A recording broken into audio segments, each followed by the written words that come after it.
What's up, everybody? How y'all doing today? How y'all doing? Welcome to another episode of a Stoked podcast.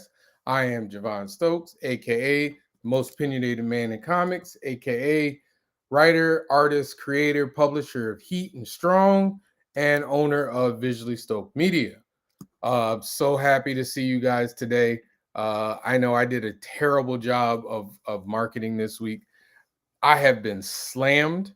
If you guys don't know, I am at the end of this giant A Stoke podcast tour. It has been fun. It has been it has been a lot, but I am glad to be here today. And today is a prime example of why I need an assistant because I am terrible at this stuff. But I'm happy because I have a young lady who's going to join us. I'm going to have her join in because she was supposed to be on a couple of weeks ago, I think, and we both got our dates crossed, and now I'm able to get her on today. Here we go. Our next guest is an illustrator and comic artist that lives in the city of Los Angeles. She draws funny, mean stuff like Demon Bitch and other terrible illustrations and comics showing the world in its vapid, gross entirety, plagued by I quote, a completely self-serving bunch of losers that are only in it for themselves.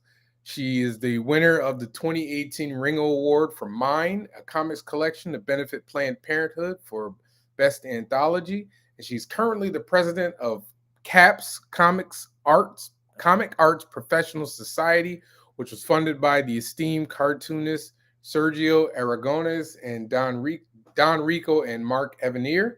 And she's looking to promote, nurture, and network artists and writers in the sequential and non-sequential art aspects of the comic arts. Please give a Stoke podcast round of applause to Christie Shinn.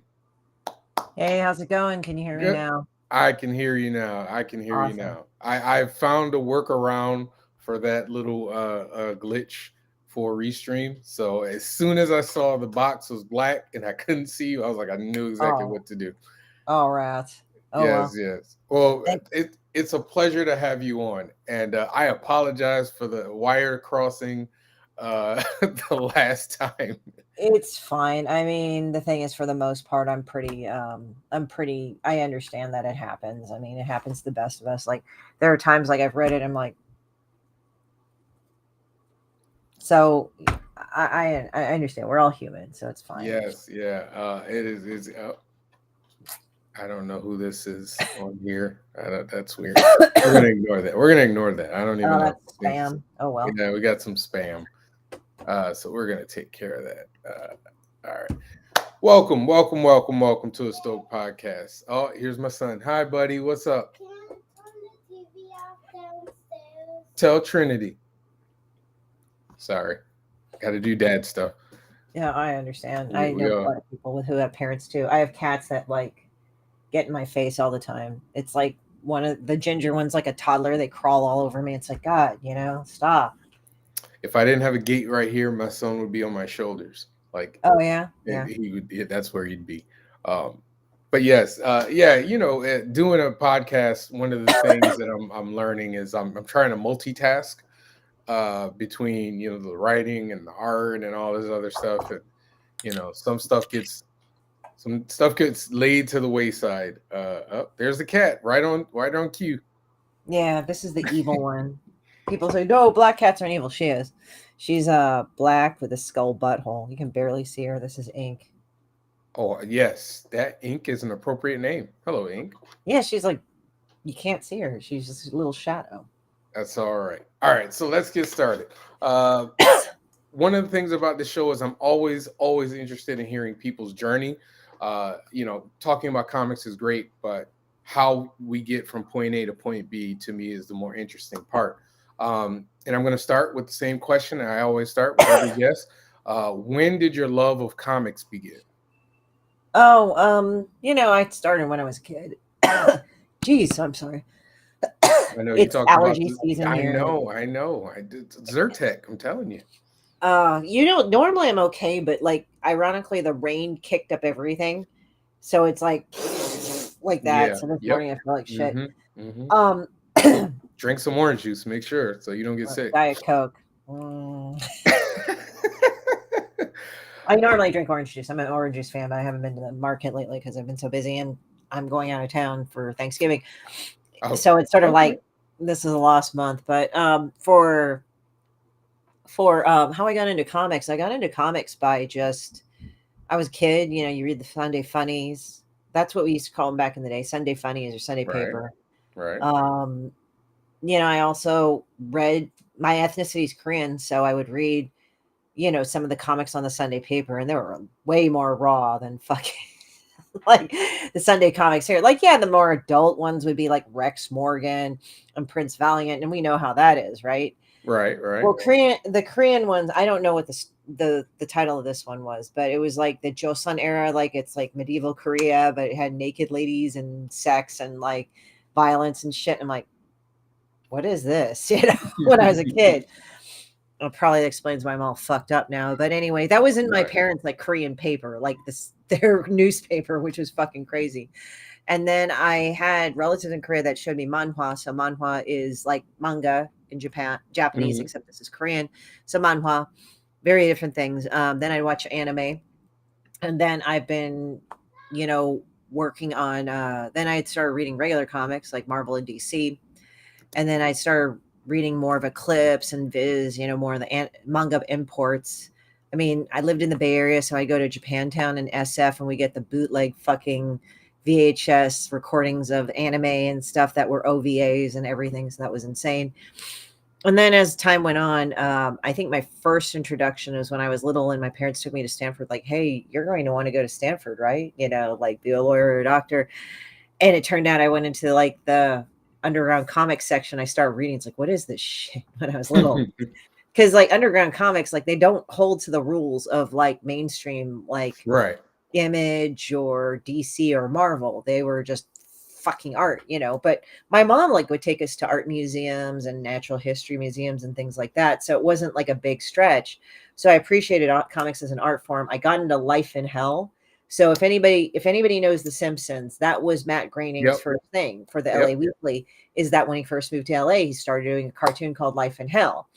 Now they're the fucking rabbits. You probably saw bits and pieces of them very, very, very infrequently in The Simpsons. So now you have that. So I had this twisted like jump from comics, and then but I really started getting into underground comics at the end of high school. Love and Rockets. Then I went to Yep. Love it. college. Love it. Yeah, love it, like college, and then I started reading all sorts of crazy shit. Worked in a comic store over the summer. Got into Johnny the Homicidal Maniac, but I read a Yep. lot of Yep. D&D books like Vampire. There was actually a TMNT, Teenage Mutant Ninja Turtles one as well. So that's why it was funny, like when I was a kid, and then they did the first animated series, and I was used to reading the comics first, and then it showed April. It was like funny because like I always thought April was like kind of like Jennifer Beals, how she's kind of like ambiguously racial. I think Right. she's mostly Hispanic, and she's part black or whatever, but I can't remember exactly. I know she's not white. I And it think was she was funny. supposed to be black in the original It's comics, I believe. I hear like different things. Like to me, it seemed like she was like Afro Latina or something, like ambiguous. Yeah. Definitely not white, but apparently, according to lore, now I could be corrected. Eastman drew her after his first wife, and she was kind of pale with dark hair. Although when they colorized the older comics, the originals, she had more browner skin or darker skin. So I don't know. But when I was little, the cartoon came out with April, and it was funny because I kind of had the same reaction. I wasn't mad, but I was confused because I saw her and she was a white lady with ginger hair. I'm like, what the fuck? I said, like the original comic, like she had kinky hair, like she had kind of very tightly curled hair at least. So it was funny. And then now they're like, oh, she's black, but it's like I kind of argue, it's like just draw her how she was originally. Like I don't want to change her style. Like just draw her where she was in the original comics, like the original, where she looked like Jennifer Beals to me. One second. Sure. So yeah. So I mean, I'm used to me, that's the original April O'Neil is that she was basically probably I thought she was Latina, but she had like the really kinky hair. So to me, like just put her back to that. That's how I remember April O'Neil. So there you go. I mean, they just are trying to do all this crazy shit, and I'm like, like as I said, I was just confused. Like when the original cartoon came out. Oh yeah, oh yeah. So So I'm a child of the '80s. yeah, So I'm an yeah, '80s baby. So my introduction to her was the redhead. It yeah. wasn't until after the fact when I really started getting into comics is when I saw. I was like, wait a minute. That's what I think that was like my first awakening that Hollywood is not right when it comes to Hollywood things. does stupid shit all the time. I mean, I remember sitting on a talk with Raven Simone and all these other, like my friend Leela Lee was on there, and she's Korean. She does Angry Little Girls, right? So we were sitting there. It was like a whole multi-sectional thing, and we were talking. And Raven Simone was talking about really a fucked up thing that, hey Brad, what's up? Was talking about a fucked up thing, and this was from her mouth. Um, she was talking about like a lot of the movies involving African Americans past a certain point, I think in the antebellum period. What was kind of messed up, she said, is that they outsource the actors to European black actors, like British black actors and stuff, because it's like they're more pure black. I'm like, dude, that's messed up, you know? But she said that. And because it was like, even though this is like the American antebellum period, they do that. Hollywood does that. So Hollywood does a lot of shit, even though they go like, "Oh, we're all this." It's like, no, you aren't fuckers, whatever, you know. But Yeah, yeah. yeah, I mean, in a way, it's like they, having been in the system a little bit with casting and stuff, because I did do the whole thing in LA. When you move there, you become a background actor for a period of time until you figure out what the fuck to do in LA. Yeah, they do base how you look. So when you think about it, it's kind of based on looks too, and how you. It's not like, oh, is she pretty enough? It's like, does he look like a leading man? Does he look like a support guy, like the funny dude? Does she look like this leading? Like it's like by looks that way. Do they have that certain look? So I remember that. So it was interesting to see a bit of that. I mean, again, I'm not into Hollywood as much as some people are, but that was kind of a peak. I'm like, well, that kind of explains things. Well, I was So going to ask you. You say you did background? You were a background actor? Were you? yeah, I was in Community. I was Dan Harmon, Community. I was also in Franklin and Bash. I was in House. I was in a lot of things. You might see me, but I look a lot different, like 50 pounds lighter. So now So I'm going to look for all of these episodes, every they're single old. They're one. old. You know, I'm not upset about it. It's like whatever. So when I figured out what the fuck to do in comics and everything, so I started doing Demon Bitch. Funny enough, how after I moved to LA, and she's a low-level demon from the 13th pit of hell where people throw their dog shit in gum wrappers. She wants to bring the second coming of Armageddon, but the first one never happened because she's a stupid bitch. She's based on girls I hate. So Okay, all right. And there we got right on your website here. If you guys can check it out at Horatora Studios. yeah.com. Yeah. .com. Okay. So where did you get the inspiration for it though? Where'd that come from? Where did the lightning strike you to come up with something like that? I think I dealt with dysfunctional people all my life. And I'm not saying who hasn't, right? But I've kind of gotten to a point where doing that, I kind of got annoyed with people. And this is what I mean by annoyed with people. It wasn't so much the people that were assholes to you, even though that was upsetting enough. But what was very frustrating to deal with was that when you would try to talk to somebody about that, they would say, oh, well, you need to take the high road, meaning take it up the ass and don't say anything. To like shit, like, oh, well, don't let them live rent free in your head. You lost anyway. Or shitty, mean things. And I'm just like, kind of like, how is that okay? Or like, you're too nice. And it's like, okay, look, did you in any way, shape, or form hold these people accountable of what they did to me? Oh no, they're assholes. I mean, one person said, oh yeah, I'm pretty much over it, right? But I just want to see her stabbed. I'm like, oh, okay, so you're not over it. Like that's what one person said to me.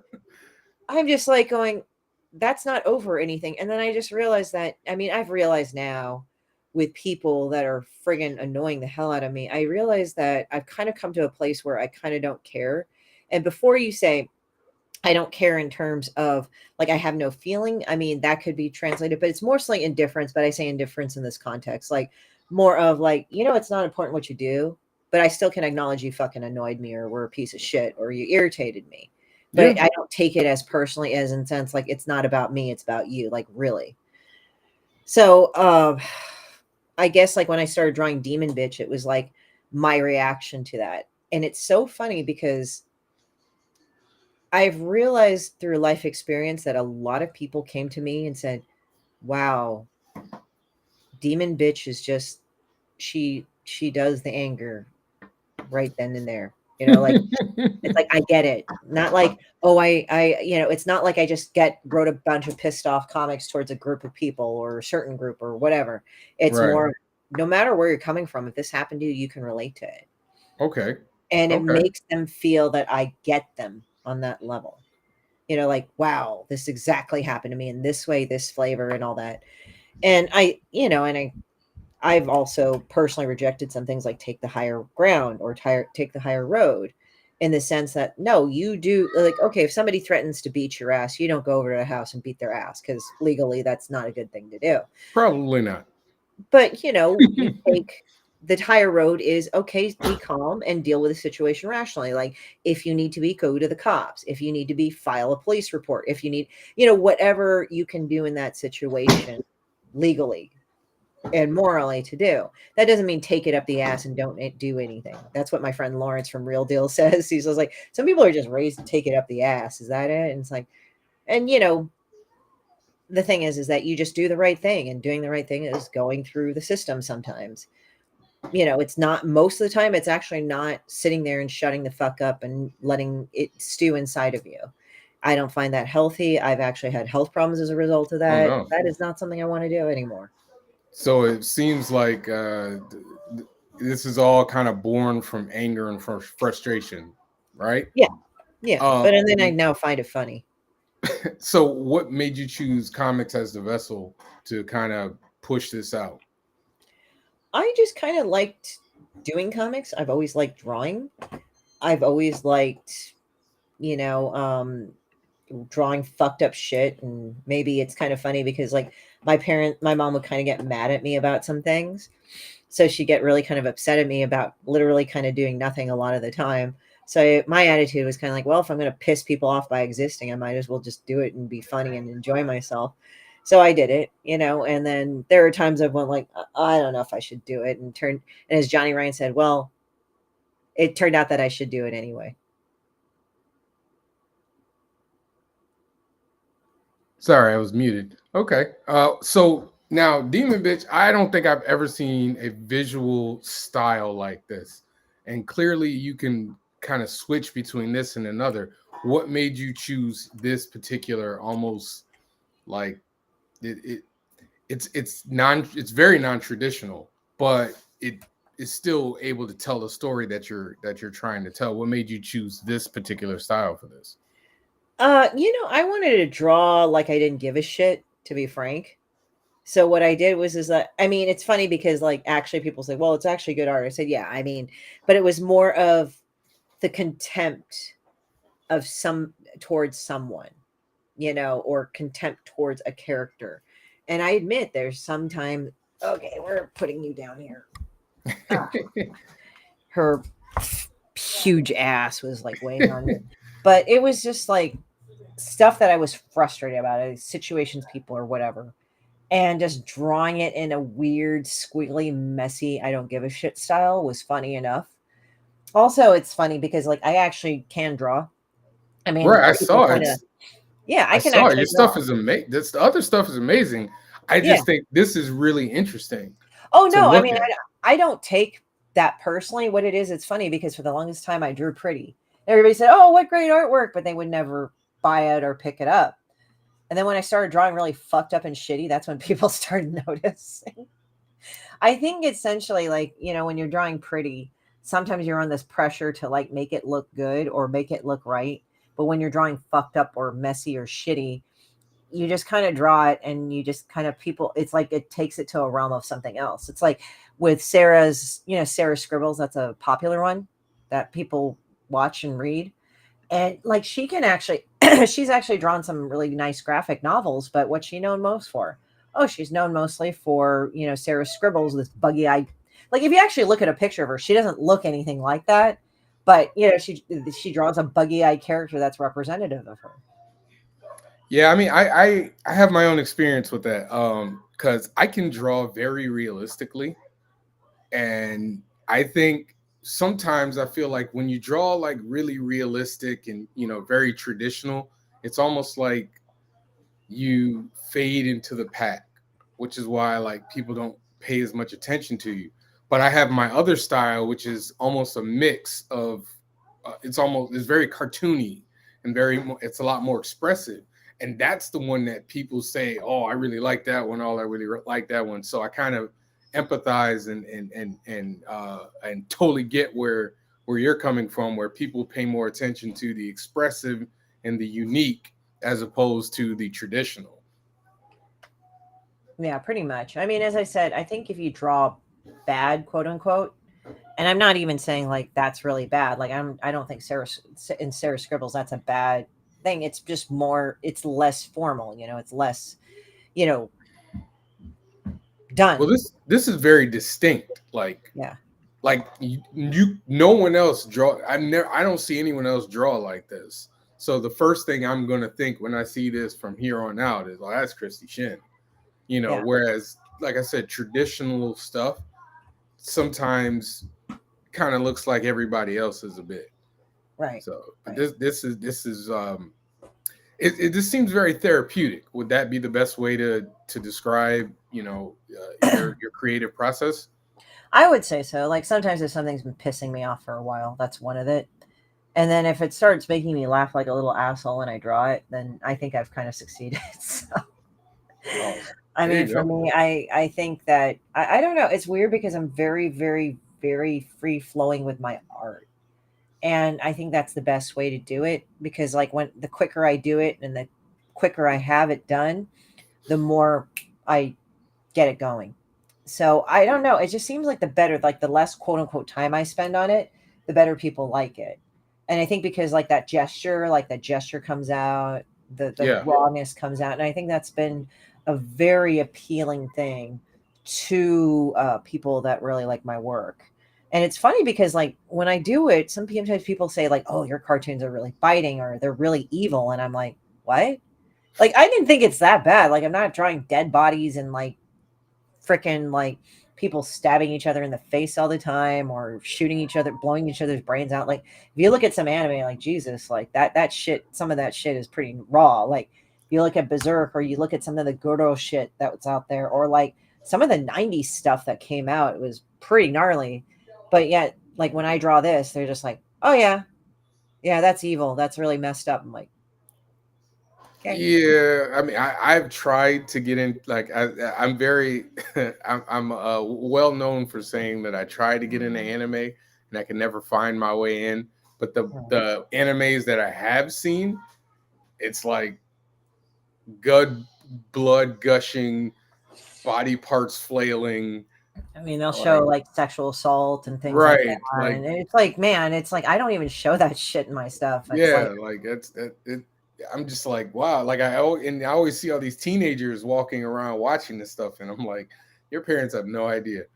well, I mean, I watched a lot of shit myself, but it's funny when it's funny when it happens because I was just kind of laughing about it because it was just sort of like, I mean, I watch that shit, but at the same time, I'm just like, how is this like dark and bite? I mean, I guess it's biting, but I think it's like I don't really feel that because I'm the one coming out with that. Right. So So, what other influences have you had? Like, what when you were growing up reading comics, what would you say your favorite artists or your favorite writers were? oh, there's a lot.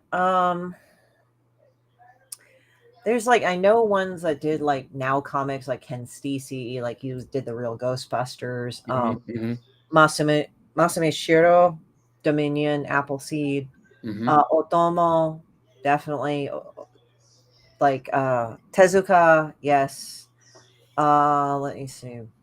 Dirty Pair Hakoruku Takachiko, but also Adam Warren, who did the localized American version. Love Adam Moore. Yeah, and I would like to meet him one of these days. I don't know if he's doing cons anymore, but yeah, I didn't get into it Empowered, but I really liked his rendition of Dirty Pair. I thought it was really good. I think I met him at New York Comic Con. Possibly, is it this year? Yeah, I think he was there this year. I'm Oh, okay. almost positive that I had a conversation with him. It was so many people; it's hard to keep track, and I feel bad, Yeah, but I'm almost positive. But yeah, I'm a big fan of his. yeah. And then there's a lot of people. There's pucks that don't. I'll show you like a Korean manhwa, like they used. Like they draw them now pretty, but like literally, if you look at them, that's kind of Oh what they yeah, looked like back in the right. day too. I mean, they drew like good drawings too. It was a wide range, but that was kind of the level of cartooning. Um, Well, there's what's the other- difference? You mentioned Korean manga. What's the difference between Korean and Japanese manga? well, I mean, Is there a difference? Is a better there question. really is a difference. I think it's the style. Like back in the day, you could tell the style much different. Like even if you drew like manhwa and manga together. And the thing is that also you have to understand these two countries kind of ponied off each other, so they're going to get influences from each other. But Korean manhwa, I think back in the day, it was kind of anime-ish, but it really wasn't. If you put like some manga and manhwa side by side back in the day, you could kind of tell the differences, and it's kind of hard to explain. Uh, Manga, I think, had more simpler lines, whereas manhwa got a little bit more heavier with a pen. Also, it's featured more hydrocephalic characters. Not that you couldn't have big chibi heads, but it's like largely the Japanese cartooning style was very neat and full of forms, whereas you have Korean style, and it's a lot more messier and chaotic in some levels with some of the cartooning. I wouldn't say Okay. all because I'm trying to explain a whole range. Like No, Park Seo-dong, I understand. yeah, like Park Seo-dong, he last I don't know if he's still around, but he's pretty old. But he actually would draw with a toothpick dipped in ink. That's how he had that fucked up style. Wow, Yep, yep, I might try that. yeah. Oh, Brad, like, have you Uh, ever offered to get drawn with Demon Bitch tier on a Kickstarter? I would dig an American Gothic style Brad and Demon Bitch drawing. You know, the thing is that I actually did offer that one time, but it was like making Demon Bitch making your ex into Demon Bitch. So all the old pictures you had of your ex, I offered that. Nobody really took me up on it. Like a few people did, but nobody uh, really did that. But Brad, if you wanted to commission me, we could talk about it later. Like you can, we're friends on Facebook, so you can DM Brad me. is I always joke. Brad is really Tony Stark. Brad is independently wealthy. There's no other way that this man could help fund so many Kickstarters like this. I mean, I Yeah, love Brad. Brad is rich. yeah, yeah. Brad You're not actually, really fooling nice. anybody, Brad. Yeah, Brad's a really nice guy. My dealings with him have always been cool. We're Facebook friends. I'm sure you are too. Yep, yep, He's backed my Kickstarter. He's been a wonderful supporter. Like it's not just absolutely. monetary; it's vocal too. That is not true. Absolutely. He's absolutely rich. I will prove it.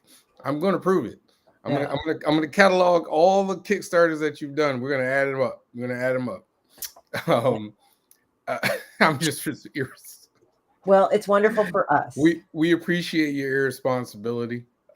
It helps us be responsible with our money. Um, Excuse me. so what? Bless you. So what are you reading now? Like, are you reading anything now? Oh man. I'm reading my Kickstarter to see my funding Of because course. no, I've been looking at, I mean, I haven't looked at too many comics as of late, not because I don't want to, but as a creator, it's like the more you create comics, the less you read a lot. like Very I true. have a pile of comics that I have to read. I'm like, fuck. Very true. If I could show you the pile of comics that is currently in front of me of Kickstarters that I have not read yet, and I'm trying. I've told people I'm actually going to do another show with the whole purpose being reviewing the comics in my pile so that I I can get through them. I honestly feel like a real asshole sometimes because like I have people that sent me these and it's like, here's my comic. I'm like, fuck. I feel like so bad because it's like I haven't read all of them yet, or I've been like all fucking busy, or like mentally I needed to take a break, but that's one of them. Right. But Like I understand, because for me, I don't read them, but like I'll read old stuff. When I do get a chance to read comics, it's usually right before bed. That's right. the only time I get to read, and I read something old, so I don't think too much about it before I go to bed. Mhm. Now, are you digital, or are you purely digital, or do you do traditional as well? Art. I do both. I like calling it affectionately analog versus digital. For comics, I generally do digital just because the ease of use and everything. It's just, I don't want to be drawing the fucking thing all over again and all that other shit. I just want to go and get it done. So it's just Fair like enough. I crank it out. But when I do digital, it's not like it takes away from anything, because I think my art style is kind of crazy enough and weird enough that I think it might work out. Oh yeah, yours it definitely is a lot easy. Not that your artwork is easy, but it's easier to do like digitally than like to do like a full paneled page. Uh, that's hard for me. I'm still trying to figure this out. Right. What do you use? What's your favorite program to draw in? I actually like Clip Studio Paint. It's Okay. it's not as much of a resource hog as Photoshop, and there's not a lot of rasterization because it's more vector, even though you can export it into um, a JPEG or whatnot. Yeah, I'm trying to find the best. I still use Photoshop. I've been using Photoshop for all my digital work, but everyone is trying to convert me to Clip Studio, or what's the other one? Um, what's the Well, there's other Clip Studio and Manga Studio. They're the same Manga program. Studio? There's another one, isn't there? I don't know, actually. I know definitely Manga Studio / Clip Studio. They're both the same thing.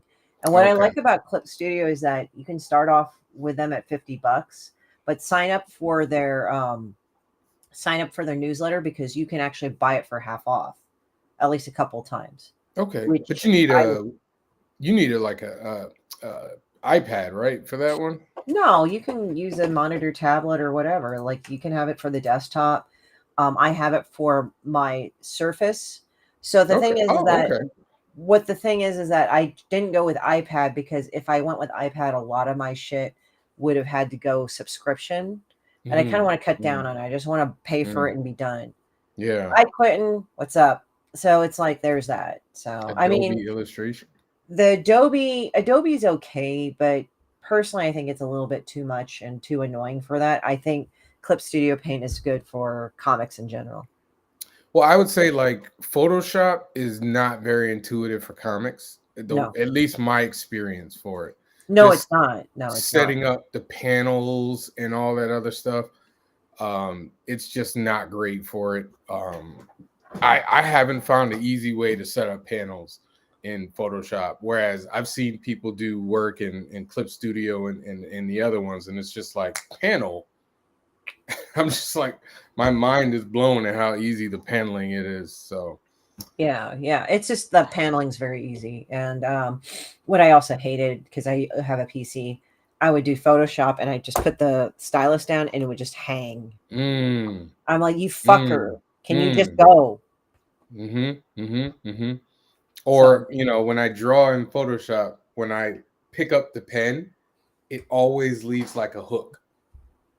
Like if the line goes like this and then I stop, it'll flip when I yeah, pick it up. It's really annoying. yeah. It could be my tablet. I don't know. It really could be. Photoshop can be cool, but it can be fucking annoying. It's good to render things in Photoshop, like crop or do whatever. That's the other But one, Procreate. okay, so Procreate, I can't give you an opinion because I don't have it on an iPad, because I have mostly PC products. But from what Me I've heard too. from people, yeah, from what I've heard from people, Procreate's great. And from what I've seen the result of, it's good. It records your drawing, it records your progress. So based on that, it sounds like a good program for me. I have not done Procreate personally, Mhm. so I'm not going to give an opinion. I have just heard from other people that use Procreate on their Apple products that it's very good. I don't have I don't have a tablet. I don't have an iPad, so yeah, I keep telling people who keep trying to, you know, sell me on Procreate. I'm like, listen, if you buy me an iPad, I'll definitely get it.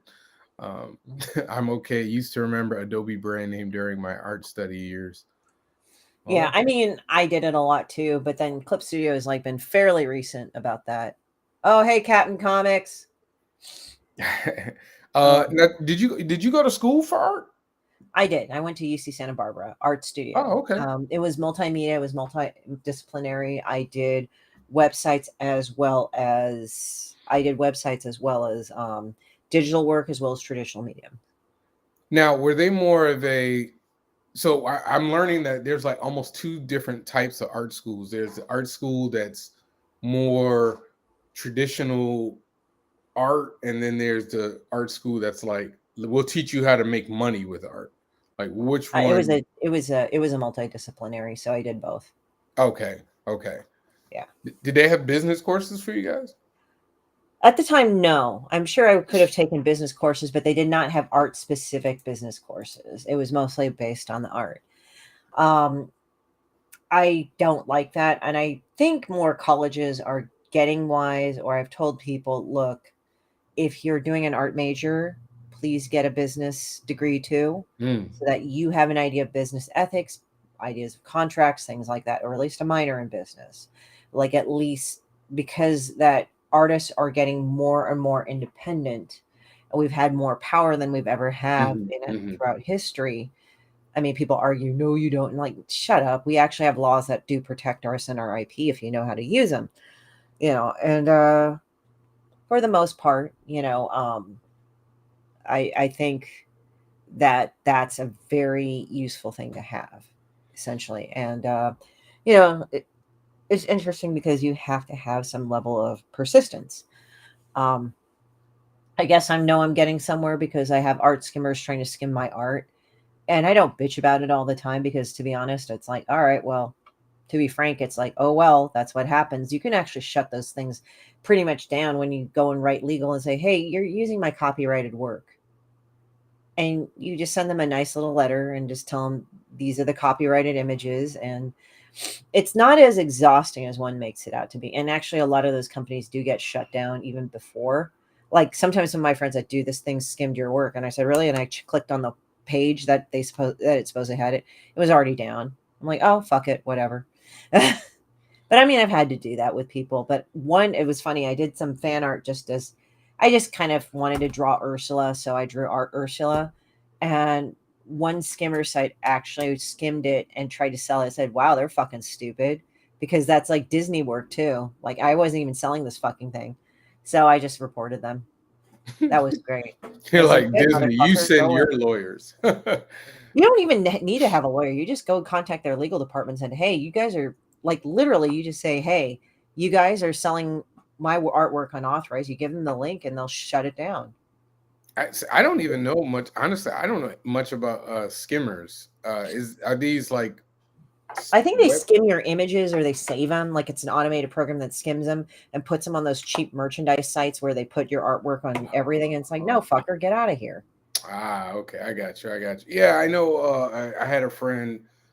You know Greg Burnham. Are you He Tuskegee sounds Airs? familiar. I think I might have talked to him a few times. Yeah, he was talking about how like he was walking around somewhere and he saw his. I think he saw his him and the artist that works with him at Tuskegee Airs, Marcus Williams. They saw their art on like a hoodie or something. Yeah, that's And happened. he was like, I'm kind of two minds about it. I'm happy that they like it, but I didn't make any money off of that. Yeah, I mean, it's easy once you do it. You just have to go to their legal and email their legal and say, "Hey, fuckers." Like, I mean, you don't even have to be an asshole. You just say, "Hey, look, here's the link. You guys need to take this down. I didn't authorize it." I don't know where people go and say. I mean, I understand it can be a bitch. Don't get me wrong, and there have been gnarly copyright fights over it. But I don't like that give up attitude. Like, oh no, they're in China. They're not gonna just fucking email them. They'll take it down because a lot of the companies are based in Europe and the US. Wow. Their legal team. So just go ahead and email like the little thing that says legal and say, hey, You have my shit, and I didn't give you permission, and then they shut the fuck up. Oh yeah, also copyright your work. That's Oh also yeah, absolutely. yeah, like especially Demon Bitch, copyright the shit out of it. Now you said you have a Kickstarter going on right now. Is that I correct, had, or you did? but I will be putting up the links to that shortly. I haven't just done that now Okay. because if you can tell by my nasal passages, I've been not feeling good today because allergies went and kicked my ass today. So I had a kind of a busy day today, but I will be putting up those shortly in the next few days, guys. So keep a watch. But the items that I had that people backed and got as rewards will be up there. Not Okay. everybody got every single reward, so there won't be as many. And I'm just like, well, why make it? So how would anybody go about copyrighting their work and art? You go to the copyright office. Yep. If you do drawings, it's 2D artwork, and you list yourself as the sole person to do it. And then they have up to about 10 pieces together. You have to pay for copyright, just right? Yeah, I think it's Or is about it 50. trademarking? Yeah, it's well, trademark is different. Trademark, I think, is more expensive. It's like more 1,500, and that's for licensing and stuff. But to copyright your own stuff, it's about 50, 60 last time I checked.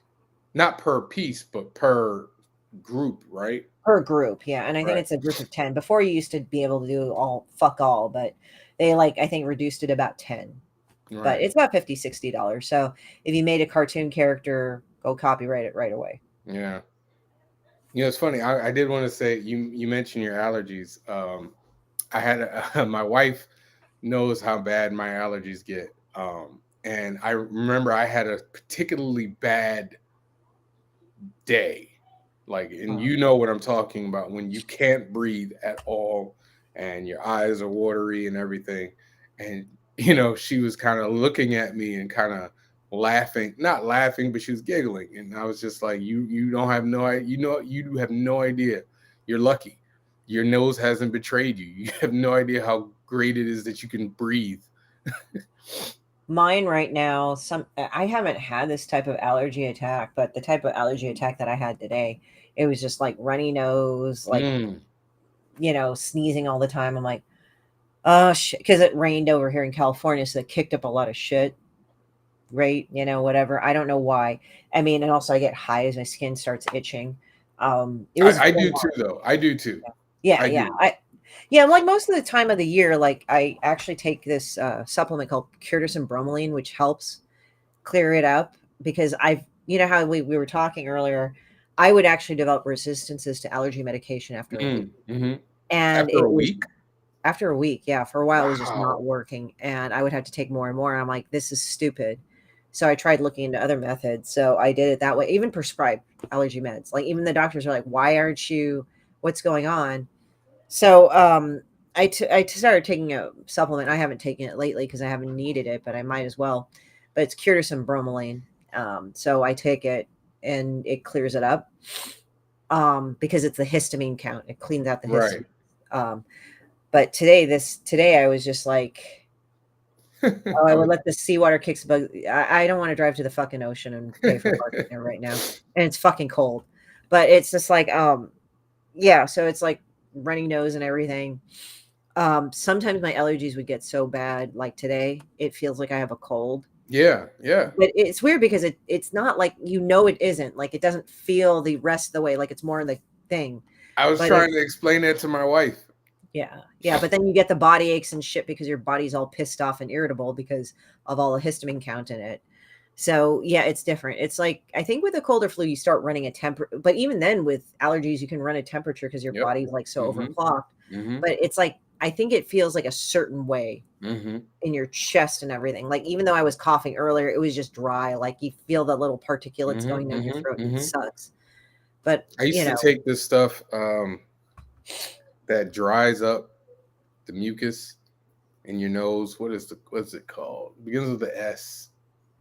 They use it to make Sudafed? Sudafed. That's it. I used to Yeah, take Sudafed. Yeah. Sudafed, but after a while, the doctor was like, "You can't take it as much. I can't take it as much as I was. I was taking it like every day." He was like, "You're drying yourself out there, guy." Well, and also so there's some of them like Afrin that are very, very addictive. So I Yeah. try to like stay away from it a lot of the time because I mean I don't really get addicted to really anything, which is funny because like even if like with coffee, if I didn't need to drink it, there are days I go without coffee. For me, it's a psychological wake up. I mean, Hmm. caffeine does affect me, but and sometimes I feel it because like my stomach will get all pissed off, but it's like psychologically, I think it wakes me up more. I'm feeling a kinship because it's hard to explain to people who have like who don't have seasonal allergies, and like I'm allergic to everything. Like Well, you yeah. said, I break out in the hives like when my wife has a dog, and so Oh the wow. dander is everywhere, and I'm allergic to dogs. Mm. So if I don't take something, I will start itching, and it's like, oh, you know, I know we're supposed to be talking about art, but hey, listen, I mean, we're helping you guys out. If you have allergies, this is the place to be. But yeah. yeah, so but I thought this never happened to me before because I haven't lived with a dog in decades. Uh, and I just told you how old I am, but in decades. So once had the dog and the dander started to get everywhere, I was like itching all the time, and so I thought it was like my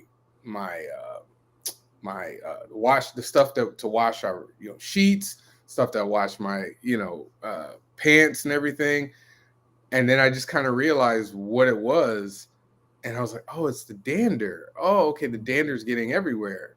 Uh, and so that's when and once I realized that, I took the Zyrtec and it just went away. And so Mhm. now it's just, it's, oh, I'm itching, time to take it. But Actually, what also helps is that sometimes with like I have wood floors, not in my office, but if you have wood floors or tile, that actually cuts down on a lot of the dander. It actually helps. we have It's wood really floors in the kitchen, but not in the living room where the yeah. dog likes to hang out. Yeah, the carpet will hold on, will hold the Yeah, dander in. So there you yeah. go, and the hair and everything. So it's more prone to holding allergens. So, but if you have like wood floors pretty much everywhere, I have it pretty much in my house except in my office and bedroom. But You're not allergic to cats, are you? no, it's not the cats. Well, yeah, I don't know. Like I have a friend who he has a dog. He's allergic to dogs, but he No, got the no, shots. I'm not allergic to cats. I'm just looking at my tabby cat and he's licking a part of himself that shouldn't be shown. But How it's many do fine. you have? I have two. I have a black cat and I have a tabby cat. My mom called my tabby cat an old white man. I was like, what? She's like, old white man. She's like, oh, Where's he the looks like an old white correlation? man. I'm like, Fair I enough. don't know how that was, but so he comes up. Yeah, see him in the background? That's him. I see him. So I love the show. What's your favorite novel? Ooh, I liked actually Jane Eyre. That was one of the ones I really liked because I hated Wuthering Heights because everybody was a fucking stupid dick in Wuthering Heights. And I actually liked Jane Eyre because she had a fucking self esteem. I mean, she would kind of be down on herself, but at least like she knew how to deal with herself or whatever. I like Les Miserables. I like that. I like Okay. all novels by. I'm trying to remember what his name is, but he did Agony and the Ecstasy and Lust for Life. I like that one too. So Now, do you get to read more novels than you do comics? not as much. Um, I'm like looking at even picture books. Like this is Johnny Ryan's porn basket right here. Okay. Yeah, that's Gigi Allen. Look up Gigi Allen, not in the presence of your children. He was a very, GG. very, he I'll was a try very, that. very disturbed man. Well, a lot of those the underground creators that you talked about before, they weren't exactly the most stable individuals. Uh, No, they weren't. No. and that's kind of why they were underground, uh, pretty much. But I Well, do, but I do remember, a lot of those guys got a little bit of mainstream. Not main. When I say mainstream, I mean like comic book mainstream success. Johnny the Homicidal Maniac. That got a little bit. That got a lot more success than most underground books that I remember. hmm. Yeah, I mean, it's just like it's interesting because it's like Johnny Ryan. Oh yeah, Johnny Ryan. Johnny Ryan's fucking funny, man. He's like this guy that draws the worst. Like, look up Johnny Ryan, Johnny Ryan, Johnny Ryan 1 on Instagram. Oh Okay. man, it's like full of offensiveness like you wouldn't believe.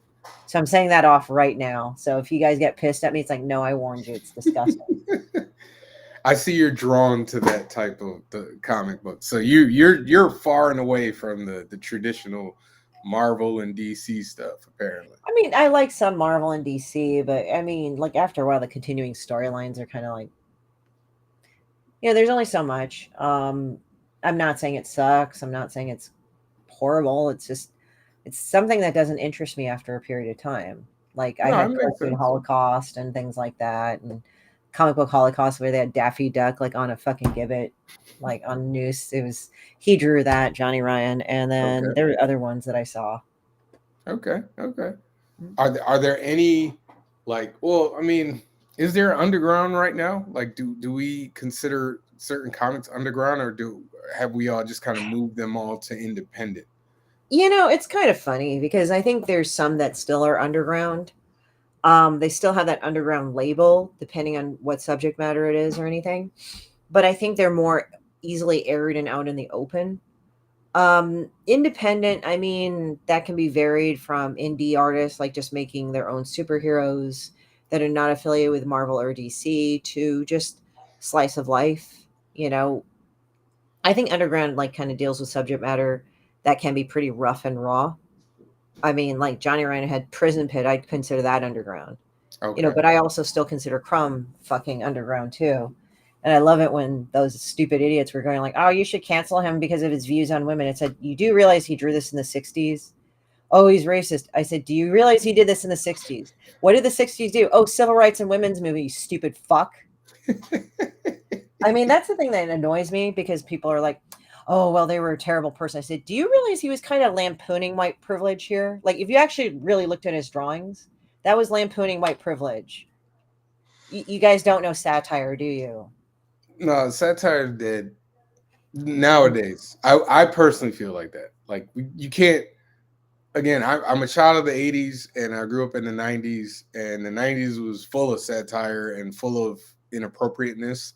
So my level of outrage is smaller than than say somebody born in 1995 or 2000. I think it's very interesting because it's like I actually think that I really do like. I remember in the '90s when anybody could say whatever the fuck they wanted, and then the 2000s, and after 2010, everybody got really upset over fucking everything.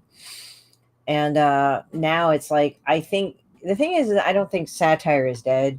I think people don't know really how to do it. They just say, "Oh, let me make fun of this one group or something," and be an asshole.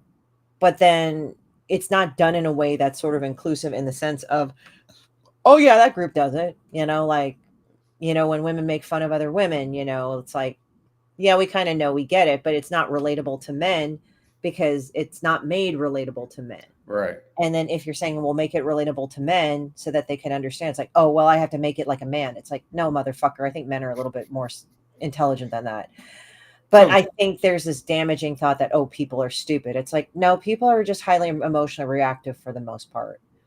So that's what makes them appear stupid. Yeah, I would say that the level of sensitivity, the level of sensitivity is pretty high now. So things that are that we would consider satire now, it just doesn't register because Well, yeah. it's that sensitive that everybody's sensitivity level is on. Well, not everybody. I won't say everybody, but but the majority of the people now in their 20s and 30s, their sensitivity level is higher. So it's everything is easily offendable. Yeah. So Well, I mean, you, look at you just Blazing don't know Saddles. how to. Oh yeah. Oh You can't make that fucking movie because everyone's like, "Oh, immediately it's this." It's like, it was comment. All right, never mind. Never mind. It was no commentary, no but no. whatever. I'm But with that's you. what I mean. That's how I feel about a lot of people. Like that's There's how a it is. quite Oh, there's South Park quite a Entertainment. few. It really is. I mean, it still continues to be very, very successfully that. Um, but yeah, when I say that, when I'm like, Okay, never mind. But it's just like I'm at this point now. Like it's hilarious because I'll make fun of Egg Lady, who's a fat piece of shit slob, right, in my comic, but she's actually based off somebody that I knew that is a fat piece of shit slob. But they were a person that actually like fucked over immigrants and took their money and didn't represent them in court for immigration. And you see those people a lot. So I started Yeah. making fun of that because it was like, you know, and then now they're going, I'm a triathlete and everything. And it's like, why do you look like a fat piece of shit? Because it's like, it's not like, well, and I think if people understand that. It's like I have friends that would be heavier to obese and they get it. They know I'm not mocking fat people. It's basically You're like, just mocking that fat person. yeah, because like, oh, I'm this triathlete and stuff, and knowing triathletes and knowing people that are marathon runners, they train up to 100 miles a week. So they're operating at a certain deficit, but yet it's like you just look like you put chips in your fucking mouth and laid around the sofa all day. But I mean, I also understand how it's like being fat shamed because, you know, Asian culture does that to you. And also, I had a pancreatic tumor that made me gain 50 pounds. Oh, Yeah, sorry and to then hear I that. had a couple of doctors telling me that I needed to lose weight because I was too fat until I went into the emergency room. I wasn't falling down dead, but I just felt like shit. But it was weird because I'd feel like shit, like I was sick and then I was okay. It would just fluctuate and I didn't understand. And not only until they did a fucking ultrasound to a CAT scan did they find a tumor in my Wow. pancreas. Wow. Luckily, it was not cancer. It's a very, very rare tumor that was That is precancerous. glad to hear that. But, you know, I understand also being fucking fat shamed for no reason when it's like, oh, you should just lose weight. It's like, it's not. And I wasn't like eating 3 medium cheese pizzas in one go in 1 hour and not fucking exercising. I would literally like exercise over 5 hours and not really lose anything. But yet I eat a piece of pizza and gain 5 pounds. I didn't know why. So I was And the reverse. I was, yeah. I couldn't, I was, but so the irony is nobody, you know, a lot of people don't understand this, but like I was really skinny in school, like really skinny. Right. And I would get made fun of for being skinny. And it was like, but I could never say anything Mhm. because people would be like, but you're skinny. And I'm like, well, y'all making fun of me. Like and a lot of times it would be people who are heavier than me, like Yeah. heavier, making fun of me. But I can't respond back because I'm skinny and they're not. Actually, it was funny because one of my friends, he had to take medication for Tourette's. So that slowed him down. And so he was like slugging around and he was like, he was just not in to like exercising because the medication slows you Right, down. right. So his friends were relentless. They called him a fat fuck, pissing him off. Like he would want to beat somebody's ass because of it, because he got teased relentlessly. Right. And then past a certain age, he was like, you know what? I'm going to stop the meds because this is not the way to live right now. I wouldn't recommend that, by the way, guys. Just saying. But he wanted to stop his fucking meds and just say, you know, I don't care if I start like twitching or whatever. Fuck it. He stopped the meds. He dropped the weight. And he said, you know, the funny thing is the guys that called me I was a fat fuck all the time, they're now fucking fat. That's usually I'm how the it lean one. Like he like leaned up, like he was sinewy and shit when he lost a lot of weight. He was a nice guy too, but he said that's funny that they fucking all got fat as shit while I happens. got skinny, and they were calling me the fat fuck kid. Karma is a bitch. Oh yeah. So I don't want to hold you too long. So tell everybody what you have coming up next. What are you working on now that they can look forward to, that they can get, where they can reach you, everything. I would say right now you can reach me over. I'll be at Whittier Comic Expo. Sorry, Whittier Comic Expo. That's on my social media. That'll be at the Whittier, I think City Hall or Community Center. I forgot off the top of my head. Sorry guys, allergies. I'll be there this weekend from 11 to 5. Then I'll be up in the Bay Area on the 24th.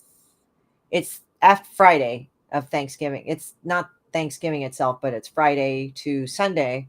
And I will be going and doing, I will be up there at Fan Expo. Yeah, here it is. He's like a little toddler. Fan Expo San Francisco. And Okay. then I'll be at LA Comic Con in December. Awesome. And Well, then in thank you. January, it turns out I'll be at Fan Expo Portland too. Oh, I thought you were gonna say Fan Expo New Orleans. I was gonna say, I'm gonna be there. I was That is a mile long, but who knows? Maybe that'll happen. Go that it and is. petition me to show up. I listen. I'll see what I can do. I hope to. I always hope to meet everybody who guests on my show, and I've gotten to meet some. But you're on the West Coast. That's gonna be tough. Yeah, I make forays into the Midwest. Like I've going into Oregon. I'm in Boise. I've gone to Boise. I'm going and doing other things like San Diego Comic Con, WonderCon.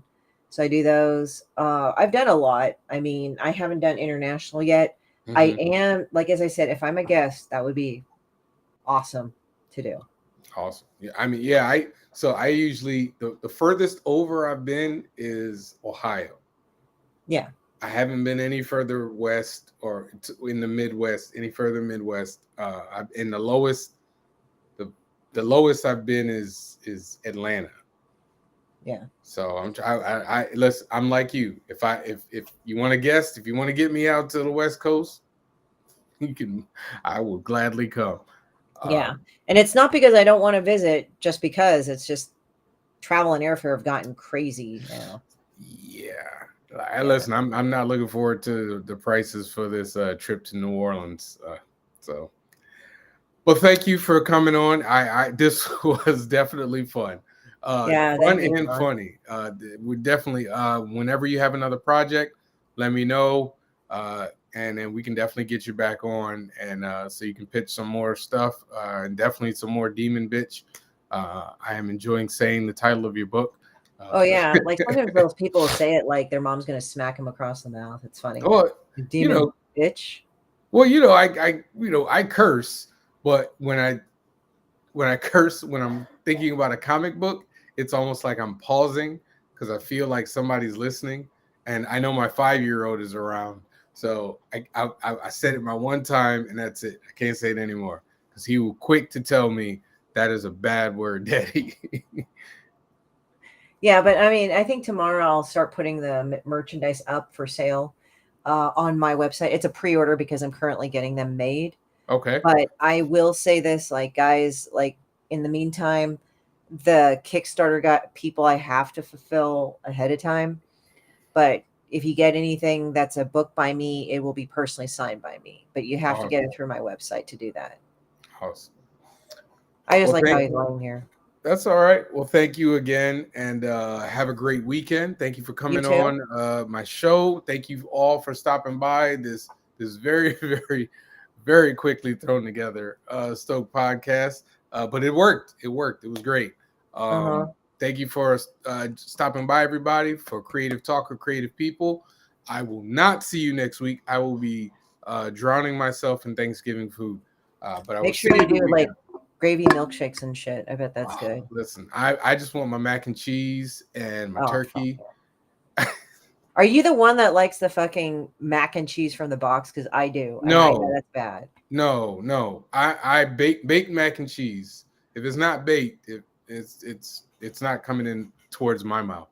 But have a happy Thanksgiving, everybody. Yes. And I'll see you in a couple of weeks where I might have a round table on the state of the comic book industry. It'll be interesting. And Christie, you're more than welcome to come on. Yeah, let me know what day it is, and then it'll be same day, same time. Let me know, and then let's see if it's on I can do it on my schedule. But I'd love to do it if I'm available. No problem. Thank you, guys. Happy Thanksgiving. Have a great weekend. You too, guys.